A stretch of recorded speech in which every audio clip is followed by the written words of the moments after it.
Hello friends, मेरा नाम कुणाल है और आप देख रहे हैं रेलवे जर्नी विद कुणाल। तो आज हम बात करेंगे आपका जो भी 40-45 डेज बचा हुआ है उसमें कैसे प्रिपेयर करना है और क्या क्या चीज़ों को फॉलो करना है, क्या चीज़ ध्यान रखना है, कैसे टेस्ट देना है, क्या पढ़ना है, कैसे पढ़ना है, कितना टाइम देना चाहिए एक सब्जेक्ट को। ठीक है, तो फुल इसका स्ट्रैटेजी मैं बताने जा रहा हूँ। तो जिसने भी मेरा चैनल सब्सक्राइब नहीं किया है प्लीज चैनल को सब्सक्राइब कर लें, वीडियो को लाइक कर दें और दोस्तों के साथ शेयर कर दें। तो चलिए बताते हैं आपको आपका 45 डेज स्ट्रेटेजी क्या रहना चाहिए। 45 डेज स्ट्रेटेजी क्या रहना चाहिए, आपको किस तरह से अप्रोच करना चाहिए सब्जेक्ट को। देखो, ये वीडियो उनके लिए है जो पहले से 30-40% ऑलरेडी प्रिपेयर्ड है। ठीक है, ये वीडियो उनके लिए नहीं है जो जीरो लेवल से स्टार्ट कर रहे हैं। ठीक है, जीरो लेवल से स्टार्ट कर रहे हैं, अभी तक कुछ नहीं पढ़ा है जेई के लिए। ठीक है, वो ये वीडियो उनके लिए नहीं है। ये वीडियो उनके लिए है जो 30-40% अपना सिलेबस कंप्लीट कर चुके हैं, बट अभी भी मतलब वो अभी बचा हुआ है उनका सिलेबस कंप्लीट करना। उनके लिए है कि 40-45 डेज में और ये 30-40% को 80% टू 90% कैसे किया जाए। ठीक है, तो उनके लिए है। लो लेवल से स्टार्ट कर रहे हैं वो चाहे तो वीडियो देख सकते हैं, आगे का जर्नी में आपको काम आएगा, आगे के कोई भी एग्जाम क्रैक करने में काम आएगा। बट अगर नहीं है तो मैं रियलिटी में विश्वास करता हूं कि ऐसा नहीं है कि 45 बता रहा हूं तो 45 में आपका क्लियर हो जाएगा, जीरो से स्टार्ट किया है तो। बहुत लोग बताते होंगे कि 45 डेज में या 50 डेज में ये कर लो तो क्लियर हो जाएगा, वो कर लो क्लियर हो जाएगा। भाई इतना भी आसान नहीं है। ठीक है, बहुत ज्यादा कंपटीशन है और 45 डेज या 50 डेज में आपका सिलेबस भी कंप्लीट नहीं होता है। तो आप मॉक टेस्ट ये सब बहुत चीजें रहती हैं, शॉर्ट में आप नहीं कर सकते जब तक आपको पहले से आपने पढ़ा नहीं है। जो पहले से पढ़ा हुआ है वही शॉर्टकट अपना के और आपका कर सकता है, आपका 45 टू 50 डेज में पूरा कर सकता है। ठीक है, ऐसा नहीं है कि आपने स्टार्ट नहीं किया और 45 टू 50 डेज में चाहोगे कि कंप्लीट कर ले सारा सिलेबस और अच्छे मार्क्स गेन कर ले, तो वो पॉसिबल थोड़ा सा कम है। अगर आप मतलब कि आप बहुत अच्छा पढ़ने में है तभी आप मतलब 45-50 डेज में कवर कर सकते हैं सिलेबस। ठीक है, तो कंपटीशन बहुत ज्यादा है और उसके अकॉर्डिंग मतलब आपको प्रिपेयर रहना है कि 70 रो मार्क्स मेरा आना चाहिए। ठीक है, जेई में। ठीक है, तो जिनका भी जीरो लेवल से स्टार्ट है वो वीडियो को स्किप भी कर सकते हैं, अगर देखना है तो आगे भी काम आएगा आपको। ठीक है, तो चलिए फर्स्ट ऑफ ऑल तो आपका टाइम फ्रेम बताते हैं। टाइम फ्रेम क्या होना चाहिए, आपका पढ़ने का रूटीन क्या होना चाहिए। तो फर्स्ट आपका जो एग्जाम है सीबीटी 1 में, तो सीबीटी 1 में आपका 4 सब्जेक्ट हैं। ठीक है, 4 सब्जेक्ट हैं, मैथ्स हो गया, रीजनिंग हो गया, ठीक है, साइंस हो गया और आपका जनरल अवेयरनेस हो गया। तो इनका टाइम फ्रेम क्या होना चाहिए, टाइम फ्रेम होना चाहिए आपका मैथ्स को कम से कम तो 4 आवर्स दीजिए। ठीक है, क्योंकि इंपॉर्टेंस रखता है, मैथ्स थोड़ा हार्ड भी है और आपका मतलब ज्यादा लोगों को दिक्कत मैथ्स में ही होता है। ठीक है, तो आपका 4 आवर्स आपको मैथ्स को देना है। ठीक है, इसका आगे मैं बताऊंगा क्या क्या मैथ्स में पढ़ना है अभी और कैसे अप्रोच करना है। ठीक है, प्लस रीजनिंग को 2 आवर्स दीजिए डेली। ठीक है, 2 आवर्स इनफ है।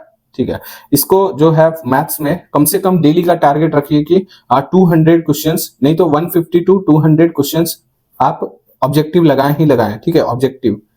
ठीक है, 150 टू 200 टारगेट रखिए। 4 घंटे बहुत सफिशिएंट है। 4 घंटे में 150 टू 200 ऑब्जेक्टिव, अगर आपने कुछ भी पढ़ा हुआ है पहले से प्रिपेयर्ड है थोड़ा सा, तो 150 to 200 not a big deal, आप कर सकते हैं। ठीक है, आप नेक्स्ट है आपका रीजनिंग 2 आवर्स दीजिए और मिनिमम 100 क्वेश्चन आराम से आप कर सकते हैं। ठीक है, 100 क्वेश्चन का टारगेट कीजिए और 2 आवर में 100 2 से 3 आवर दे दीजिए। 100 क्वेश्चन का टारगेट रखिए डेली, आपको 100 क्वेश्चन करना है क्योंकि वेटेज जो है इसका 25 मार्क्स है और बहुत इजीली स्कोर कर सकते हैं आप लोग। 23 से 24 नंबर इजीली स्कोर कर सकते हैं। ठीक है, तो इसको मतलब छोड़ना नहीं है। ठीक है, इजीली हवे में नहीं लेना है, बहुत मायने रखता है 25 मार्क्स, तो उसमें से मैक्सिमम गेन करने का कोशिश कीजिए। किसी का मैथ्स वीक रहता है तो इसमें थोड़ा बहुत आपका मतलब 30 मार्क्स का रहता है तो आपका 25 प्लस आ रहा है, तो यहाँ पे आप उसको कवर कीजिए। ठीक है, तो उस हिसाब से आप 100 क्वेश्चन आपको डेली ऑब्जेक्टिव लगाना है इसका। ठीक है, कोई भी सब्जेक्ट का मतलब कोई भी चैप्टर का इसका रीजनिंग का उठा लीजिए और उसका 100 ऑब्जेक्टिव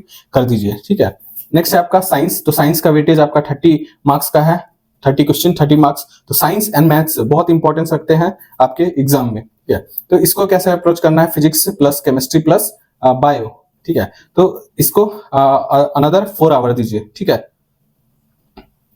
क्योंकि वेटेज ज्यादा है तो हम आवर भी ज्यादा देंगे इसको, और इसमें जो है फिजिक्स केमिस्ट्री और बायोलॉजी 3 आपका सब्जेक्ट मिक्स होके आता है, इसलिए इसको थोड़ा सा ज्यादा पढ़ना है। आपका 45 टू 50 डेज में, आपका 45 डेज बचा हुआ है। तो इसमें क्या है कि आपका 100 क्वेश्चन फिजिक्स करेंगे, 100 क्वेश्चन आपका केमिस्ट्री के और 100 बायो के करेंगे, ठीक है। तीनों में सेम क्वेश्चन आते हैं, 10 क्वेश्चन आएंगे, 30 क्वेश्चन रहेंगे, तो तीनों का आपको 100 क्वेश्चन करना है, ठीक है। जनरल अवेयरनेस में मैंने टॉपिक्स बताया है, मेरा वीडियो जाके देख लें, और डिस्क्रिप्शन में भी मैंने वीडियो दे दिया है क्या क्या टॉपिक आपको पढ़ने हैं। डेली एक टॉपिक, इसमें डेली एक टॉपिक, वन टॉपिक कवर करें, ठीक है। डेली एक टॉपिक कवर करेंगे तो आपका 45 टॉपिक कवर हो जाएगा, ठीक है। एक दो मान लीजिए कि आपका जो स्पोर्ट्स है, स्पोर्ट्स वाला सेक्शन थोड़ा बड़ा होता है तो 2 दिन लगा दिया, ठीक है। आपका जो थोड़ा सा करंट अफेयर्स पढ़ लीजिए, ठीक है, करंट अफेयर्स पढ़ लीजिए, डेली हाफ एन आवर पढ़ लीजिए, ठीक है। तो इसको ज्यादा नहीं, आपका 1 से 2 घंटा देना है, तो टोटल आपका आवर हो गया आपका 4 4 8 8 2 10 और 2 12, 12 आवर्स आपका यहाँ पे हो गया, ठीक है। इसमें से आप कम भी कर सकते हैं, मान लीजिए मैथ्स किसी का कम मतलब स्ट्रांग है तो इसको 2 घंटा दे दीजिए। आपका साइंस अगर स्ट्रांग है, आपको मतलब इसका कॉन्सेप्ट नहीं पढ़ना है, ओनली ऑब्जेक्टिव लगाना है, तो 100 क्वेश्चन और ऑब्जेक्टिव लगाने में हाफ एन आवर से ज्यादा आपको नहीं लगना चाहिए, ठीक है।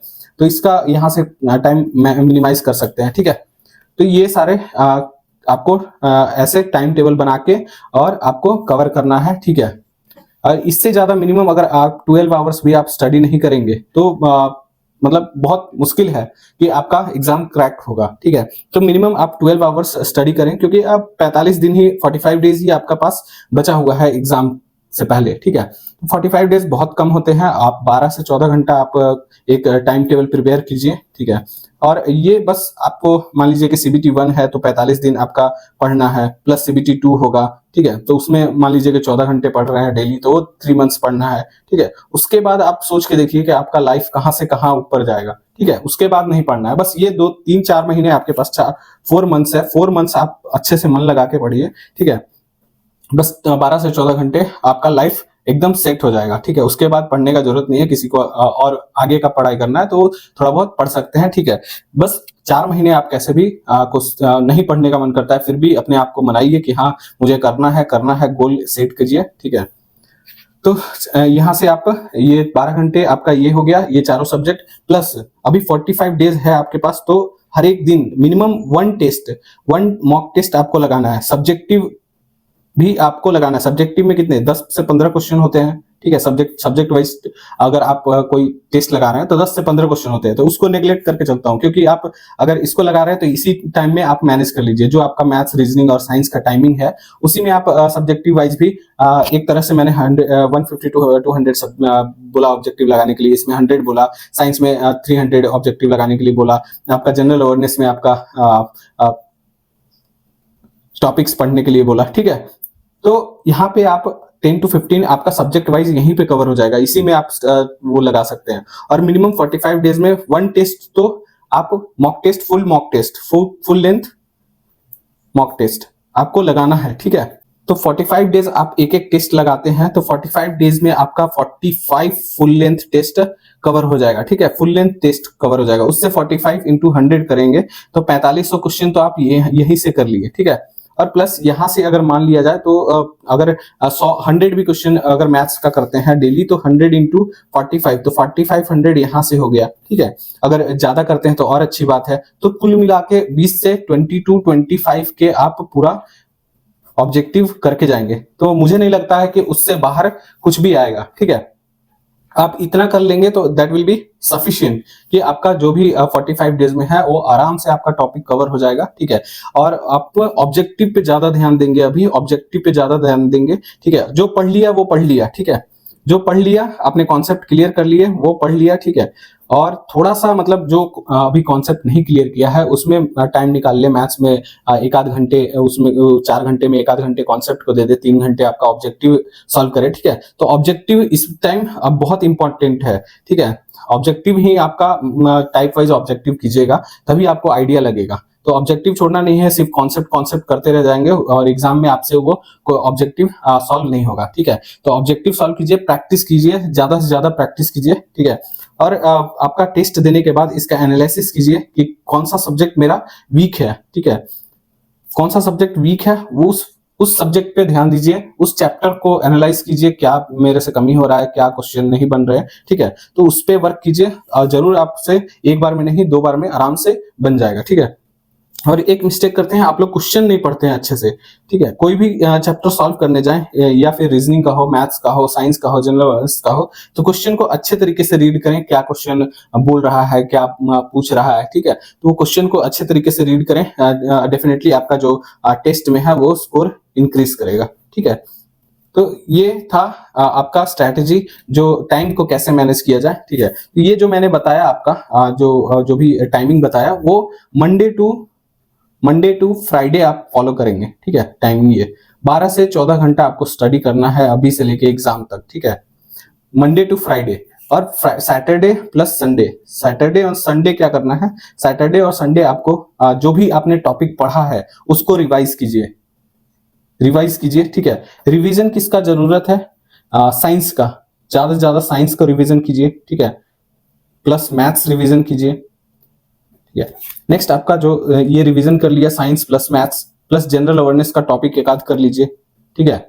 प्लस आपका जो टेस्ट है उसको 2 से 3 टेस्ट उस दिन सैटरडे टू संडे देने का, 2 से 4 टेस्ट, 2 दिन है तो 4 टेस्ट मिनिमम देने का कोशिश कीजिए, ठीक है।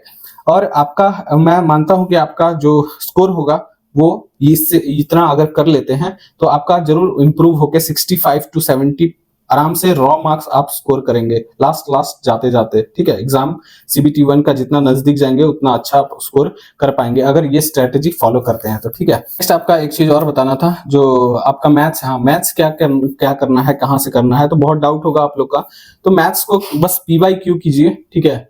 PYQ करेंगे तभी आपका डिफरेंट टाइप का, मान लीजिए एक चैप्टर है उसमें 15 टाइप का क्वेश्चंस पूछता है, ठीक है। तो वहां से आपका क्लियर हो जाएगा। तो और भी मतलब और कहीं पे टाइम वेस्ट करने की जरूरत नहीं है, मैथ्स का कोई भी PYQ कर ले। मैंने बताया था एक आदित्य रंजन सर का है, वो बाय कर ले और 45 डेज में ट्राई करके उसका मतलब मिनिमम तो जो टाइप्स है उसमें दिए हुए हैं तो वो सारे टाइप के कम से कम तो 5-5 क्वेश्चन अटेम्प्ट कर लें आप लोग, ठीक है। एक बार अटेम्प्ट करें, एक बार सॉल्व नहीं होता है, दूसरा बार करें, तीसरा बार करें, ठीक है। तो 3 बार में आपका कंफर्म हो जाएगा और मॉक टेस्ट दे के देखिएगा, आप लोग जरूर मैथ्स को आसानी से सॉल्व कर पाएंगे, ठीक है। नेक्स्ट आपका रीजनिंग हो गया। तो रीजनिंग में क्या करना है, रीजनिंग में बस टेस्ट देना है प्लस PYQ करना है। PYQ अगर PYQ भी करते हैं तो बहुत अच्छा है, ठीक है। PYQ से आपको समझ में आएगा कि पिछली बार कैसा क्वेश्चन पूछा था और सेम टू सेम वैसा ही क्वेश्चन रहेगा और लेवल भी वही रहेगा, ज्यादा लेवल अप नहीं होगा, ठीक है। तो टेस्ट देना है, उसके बाद टेस्ट में भी आपका 25 क्वेश्चन रहेगा तो वहां से अटेम्प्ट करना है डेली, ठीक है। साइंस को क्या करना है, साइंस में PYQ के साथ जो आपका मैंने बताया था अरिहंत का एक बुक, वो वहां से आप लोग 1 लाइनर करेंगे, 1 लाइनर प्लस उसका ऑब्जेक्टिव, ज्यादा टाइम नहीं लगेगा। डेली अगर एक चैप्टर करते हैं तो आपका 45 डेज में वो टोटल चैप्टर्स जो है physics plus chemistry plus bio का वो कंप्लीट हो जाएगा। ज्यादा से ज्यादा इसमें 12 चैप्टर, इसमें 13 चैप्टर, इसमें आपका 15 से 16 चैप्टर हैं। तो ये आपका एक एक चैप्टर 2-2 चैप्टर डेली करेंगे तो आपका तीनों का एक एक चैप्टर डेली करेंगे, ठीक है। तो आपका इजिली 10 दिन में, 12 दिन में, 15 दिन में खत्म हो जाएगा ये, ठीक है। उसके बाद PYQ भी साथ साथ करें। मैंने बताया जैसे कि 300 मिनिमम आपको साइंस का क्वेश्चन डेली करना है, ठीक है। तो साइंस का क्वेश्चन 100 फिजिक्स का, 100 केमिस्ट्री का, 100 बायो का, ठीक है। तो ये आपका इजिली कवर हो जाएगा, ठीक है। साइंस में आप 30 में आराम से 25 प्लस स्कोर इजिली कर देंगे अगर 45 डेज में आप लोग करते हैं तो, ठीक है। नेक्स्ट आपका जनरल अवेयरनेस मैंने टॉपिक वाइज बता ही दिया, वहां से आप लोग एक एक बार पढ़ लेंगे। कोई मैगजीन उठा लेंगे, मैगजीन से भी आप लोग पढ़ सकते हैं। कोई भी मैगजीन, एक अच्छी मैगजीन ले लीजिएगा, प्रतियोगिता दर्पण हो गया या फिर स्पीडी हो गया। स्पीडी थोड़ा सा अच्छा नहीं लगता उसको पढ़ने में, एक बार प्रतियोगिता दर्पण ले लीजिएगा या फिर कोई और अच्छी बुक आती होगी तो वहां से मैगजीन उठा के और डेली एक टॉपिक करना है, ठीक है। और ज्यादा इसमें जनरल अवेयरनेस में टाइम वेस्ट करने का जरूरत नहीं है। 15 मार्क्स वेटेज रखता है, 5-6 मार्क्स आप इजिली स्कोर कर सकते हैं, वो आपका इनफ रहेगा, ठीक है। तो ये सब अगर कर लेते हैं तो 65 to 70 आप इजिली स्कोर कर जाएंगे और इतना काफी है आपका रॉ मार्क्स, ठीक है। नॉर्मलाइज होके आपका अच्छे मार्क्स आ जाएंगे, 6-7 मार्क्स इंक्रीज हो जाएंगे, 76 to 78 आपका मार्क्स हो जाएगा। तो मैक्सिमम आप पोस्ट के लिए क्वालिफाई कर जाएंगे, ठीक है। तो इतना कीजिए, और अगर कुछ डाउट होता है तो कमेंट बॉक्स में कमेंट कीजिए, मैं वो भी सॉल्व करने का ट्राई करूंगा। ठीक है, तो चलिए मिलते हैं नेक्स्ट वीडियो में। नेक्स्ट वीडियो मेरा जो होगा वो टेस्ट को कैसे एनालाइज करे, कैसे इंक्रीज करे मार्क्स को, उस पर होगा। ठीक है, तो चलिए मिलते हैं नेक्स्ट वीडियो में। तब तक के लिए जय हिंद, जय भारत, थैंक यू।